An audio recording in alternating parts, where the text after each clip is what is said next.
嗨，集美们，今日份最后一更，来给大家带来一个小熊 Coffee 奶。这个呢是这一批可以盖泡泡的一个假水籽。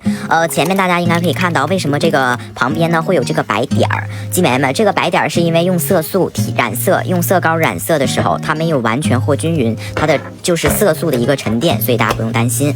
这一款呢，它就是一个非常像巧克力颜色的咖啡的一个颜色，包括它的味道。你如果是你们喜欢喝咖啡的人，或者喜欢喝奶茶的人，一定会很喜欢这个的味道。然后呢，它的盖泡泡的能力也是很高的，拉伸性都是蛮不差的。反正就是一个大份快乐的假水籽，喜欢假水的宝贝不要错过，而且价格特别便宜，这个是400毫升还是几百毫升来着，才10来块钱，蛮不差的。